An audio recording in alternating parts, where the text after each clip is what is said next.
Our play is called The Baker's Dozen. The narrators are Luke, Julian, Johnny, and Reagan. The woman is Livia, and I'm the baker.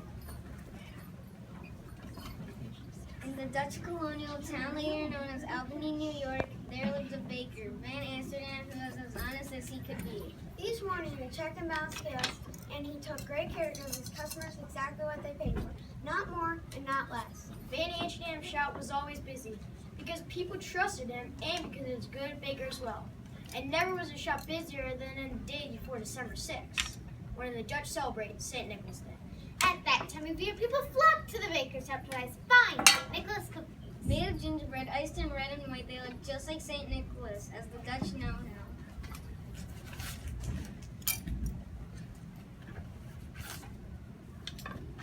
Tall and thin with a high red bishop cap and a long red bishop cloak.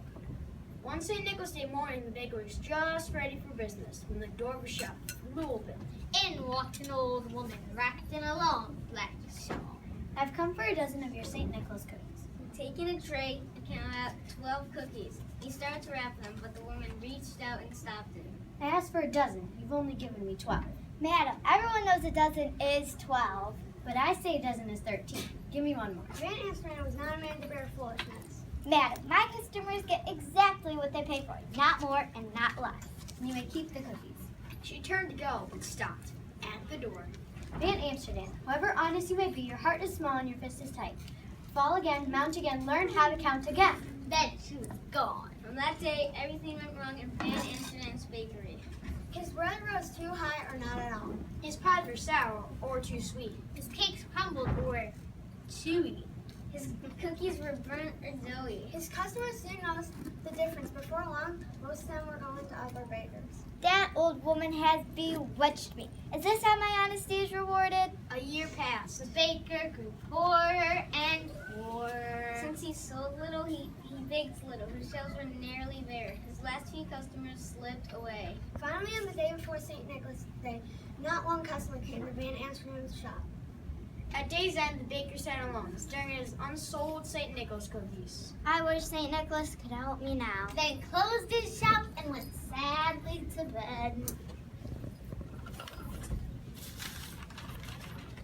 That night, the baker had a dream. He was a boy again, one in a happy crowd. And there, in the midst of them, was St. Nicholas himself. The bishop white horse stood beside him, its baskets filled with gifts, as Nicholas pulled out one after another and handed them out to the children. But Van Amsterdam noticed something strange. No matter how many presents Nicholas passed out, there was always more to give. In fact, the more he took from the baskets, the more it would seem cold. Then Nicholas handed him a gift. It was one of the baker's own St. Nicholas cookies. Van Amsterdam looked up to thank him, but it was no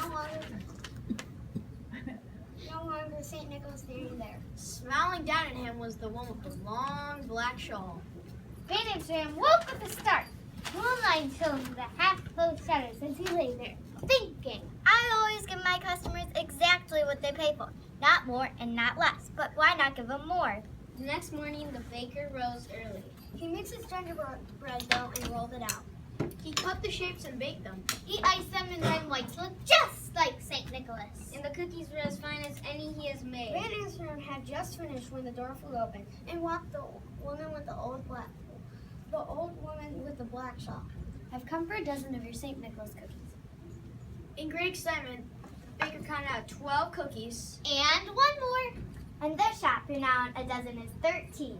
You have learned to count well. You should surely be rewarded. She paid for the cookies and started out, but as the door swung shut, the baker's eyes seemed to play a trick on her. He thought he glimpsed the tall end of the long red cloak. As the old woman foretold, Van Amsterdam was rewarded. When people heard he counted 13 as a dozen, he had more customers than ever. In fact, Van Amsterdam grew so wealthy that the other bakers in town tended to do the same.